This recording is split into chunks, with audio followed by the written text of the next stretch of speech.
Look, most entrepreneurs find business hard because they're missing one simple thing in how they run their business. And when you build it, business gets easier, you can work less, scale faster, and have a business that runs without relying on you. So in this video, I'm going to show you what that one thing is and how to install it throughout your business. So, what's the one thing you're missing that's making business hard? Well, let me show you. And the easiest way to think about it is to imagine you have a problem in your business, but you don't know what the problem is or how to solve it. Well, how difficult would you find running a business? It'd be pretty damn hard, right? And it's all because you lack clarity. You don't know what the problem is, you don't know how to solve it. So how on earth is it going to be easy? And without this clarity, you're left feeling overwhelmed and confused, which increases your cognitive load and makes everything feel so much harder. Now, after helping over 160 eight-figure business owners systemize their business, I found that this happens not just in one area of your business, but throughout 6 key areas. When you create clarity in those areas, you'll not only find business 10 times easier, but you'll be able to scale faster while working less. So to start, let me show you the first area, and this will fix one of the biggest reasons the business feels so hard. You're the one that has to push everything forward. Look, a few years back when I was running my ghostwriting business, I would start every day and there would be, say, 20 tasks to do between me and my team, yet nobody would really do any of them. Everyone just sort of waited on me to tell them what to do. So every day was just filled with a ton of chaos, nothing got done. It wasn't because anybody was lazy, there was just zero clarity on who owned what done looked like, and when it needed to happen.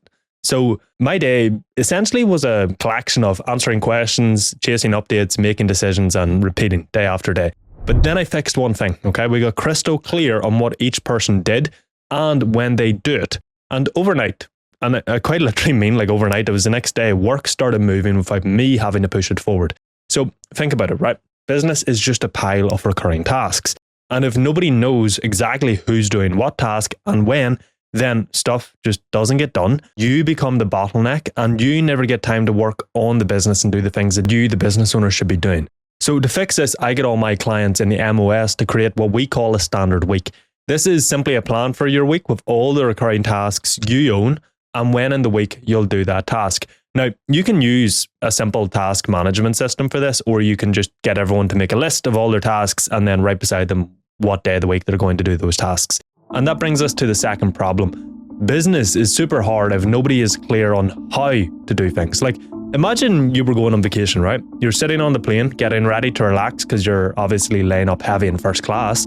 Then the stewardess comes down, taps you on the shoulder and says, "Quick one, you need to fly the plane." You'd be like, what the fuck? Because even if you're smart, even if you're capable, even if you're a fantastic driver, you don't know the process of how to fly a fucking plane. So it would be really hard, right? Well, business works the exact same way. If someone on your team is not clear on these steps, the standard, or what done looks like, then every task is slower, it's inconsistent, and it constantly bounces back to you for fixes. Like, if you get someone to do a task they've never done before, maybe it's, create a new marketing campaign. Firstly, it's going to be different from previous campaigns. Secondly, it won't perform well. And thirdly, you're going to complain because you don't like how it's done. But here's the thing, if you did not define what good looks like to your team, well, that result is on you. And if you're not happy with the task or its performance, and therefore you want them to improve, you need to write down the specific actionable things they can do to improve. You can't say, "This isn't good enough," or "make it better." That's fucking useless, right? That does not help anybody. Instead, what you need to do is help your damn team improve and give them specific, actionable feedback. The likes of, "Use this angle, not that one. Here are 3 examples of what good looks like. These are the metrics we're optimizing for. Here's the checklist. It has to pass before you can, submit it and say it's done." Because if you're not happy with how something's done, key emphasis there on you are not happy with how something is done, then only you can know what they need to change and how they can improve.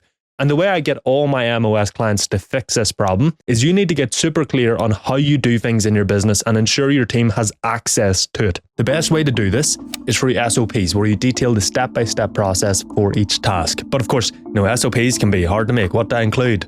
How do I make them? Where do I put them? Well, instead of leaving you to try figure it all out, I'll leave the link to my SOP AI bot, which I made for my clients, in the description below, click it, get it, it'll make all your SOPs in minutes. But next, I'm going to show you how to fix one of the biggest problem areas that massively limits the speed at which your business can grow. So last year, I had a client who started working with me in the MOS, and he had noticed that his monthly revenue was falling, but he didn't know why. So we built out the systems more clearly so we could see how the business was performing at every single step. And when he did that, the problem was actually really obvious. You see, as he started to get out of sales calls and take fewer sales calls, he gave more to his reps. But the average close rate of his sales reps was much lower than his. So even with the same lead flow, fewer deals were closed, which meant his new monthly revenue kept falling. Now, this is insanely common, okay? Founders usually have the best close rate because you know the product inside out, you understand the buyer better than anyone else, and you can handle objections in your sleep, okay? But fixing it is rather straightforward. It really depends on the specific issue, but you basically need to tighten the sales script, add accountability so reps actually follow it, and train them with role plays and call reviews. But how hard would it be for you to fix it if you didn't know the bloody problem? Look, business is just a game of solving problems, okay? Like if sales are low this month, well, that's a problem. Cash flow is tight, that's a problem. A team member isn't performing, that's a problem. Your job as a business owner is to keep solving problems every time they come up, like a game of fucking whack-a-mole, right? And if you're not crystal clear on which problem you actually have, you will waste weeks working hard on the wrong thing and yet never solve anything and never move forward. Like I was talking to one of my clients, Ray, this last week, and he put it perfectly. Figuring out the problem is 80% of solving the problem. So you need to have crystal clear clarity on what problems to solve in your business. And the best way to get that clarity is through tracking data, because if you don't have the data, you're guessing. And if it's a guess, it's not reliable, which brings us to the next problem. Knowing the problem is useless if you're not clear on how to solve it. And it's like that plane example I just gave you a minute ago. You can know that this plane needs to be flown, but if you don't know how to fly it, you're still screwed. So let me show you the fix. Every problem in business essentially falls into two categories, right? It's either a mistake, and now that you've spotted it, the solution is obvious. Stop doing the wrong thing and, start doing the right thing, okay? The second category is you do not know the right move yet, because otherwise you wouldn't have done the wrong thing. So in that case, the only way forward is to test. You have to fuck around and find out, which is one of my favorite phrases for business, because that's most of business. You fuck around, you find out. And obviously you can and should shorten the learning curve by borrowing what works. You hire a coach, you read a book, whatever, but you still need to turn it into a clear test and run it. So if you want business to be easier, you need clarity on how you're solving the problem. Now, that means what test that you're running, what success looks like for that test, who owns it, as in who's implementing the solution, and by when you'll review the results.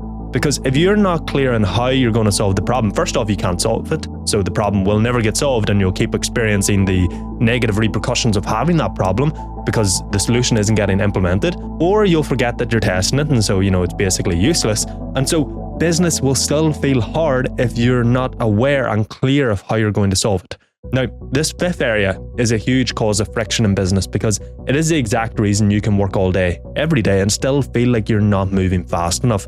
I mind a few years ago, I used to get these, I suppose you call them big ideas to improve the business. Like, okay, I need to build this funnel out. I need to improve this system to get clients better results and whatever else. And I would start the idea, I'd start implementing it. And 3 months later, I would sit down at my desk and go, shit, I forgot all about that. So I had all these projects that should have moved the business forward, but they never actually got finished. So I never actually got anywhere. Now, fast forward to today, every project or idea that I get in my business gets finished and implemented, usually ahead of schedule, which, is great because it lets me go chill in the south of Switzerland for a week in the summer or take my dogs on a walk every day at lunch without, stressing about work. So, see, business feels so damn hard when you have no clarity on how big projects and big ideas are progressing in the business, because if you can't see progress, you can't manage it. Okay. And yet whenever we have these ideas and projects, what they do is they open what I call open loops in the back of your mind. Okay. So every loop takes up a certain amount of energy. You can only have so much energy in your mind, but every loop is using some of that energy. And so the more projects and ideas you have in the back of your mind that you have seemingly forgotten about that are still sitting back there using energy. So that energy increases cognitive load, which makes business feel harder. Now, in the MOS, we call these big initiatives or ideas strategic actions. And if you want your business to feel easier, you need to know at a glance whether each strategic action is, on track, behind, or stuck waiting on someone. Because Otherwise, you're going to be stressed out over whether, you're on time, who's doing what steps next, etc., etc.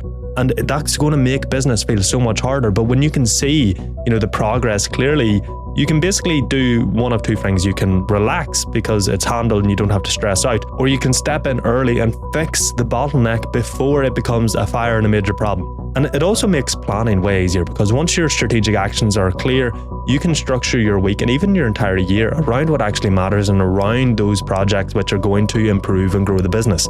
I have a tool which I give to my MOS clients which really makes this simple, but for you to do this, all you need is a project management tool, okay? It doesn't need to be complex. In fact, you need a simple project management tool and all it needs to show is three things, okay? It needs to show you what the next step of the project is, who owns it, who's going to do it, and when it's due. And this way you can see if you're on track with the project, if you're behind, or who you need to help. Your team can also easily stay on track of their steps and make sure that they get them done on time. And so your business becomes so much easier to run because you can clearly see how the projects are progressing and what problems are going to arise and you can fix them. But with that, not every idea that you're going to have in your business is a good idea, which means we can end up wasting time on things that we want to work, but just isn't going to work ever. I couldn't tell you how many times over the years where I've tried things which I wanted to work, be it, a new style of content, a new sales funnel, a new way to deliver MOS or a landing page or whatever, and it just doesn't work. But I've stuck with it far too long, wasted way more time, way more energy, way more money than I would like to admit, only to get better results whenever I hit the kill switch on the crap idea. That's the thing about ideas. One idea can change everything. So we do have to take risks on ideas. But sometimes the idea is just a shiny object that is not worth chasing. And what makes business hard is not having the clarity on whether something is working or not, whether an idea or a solution to a problem is working or if we should just fucking bin it off. So you need to be able to see clearly if things are working in your business or not. Now, to do that, you need two things. Firstly, you need data, which we've already talked about. And two, the second thing you need is a consistent habit of reviewing it without ego. Because when we're looking at whether something's working or not, the real issue is rarely intelligence. It's rarely your objective, rational thinking and analysis of whether this thing is working based on the numbers. It's normally attachment, okay? So sometimes you want it to work even when the numbers are screaming that they're not, and so you stick with it.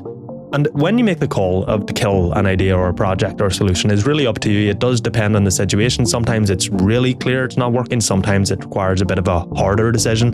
But either way, if it's clear it's not working, you have to get your ego out of the fucking way and flip the kill switch, reallocate your time and move on. That single skill, being clear on what isn't working and then cutting it, makes business dramatically easier to run. And look, the more clarity you have on everything in your business, easier you will find it because you'll not be confused, you'll not be overwhelmed, and you can see clearly what you have to do, and your team can see that too, and you can all implement it and you can all take consistent revenue generating actions and move the business forward. And one of the best ways to gain clarity on every single aspect of your business is by building systems. So click the video on screen now and I will show you exactly step by step how to do that.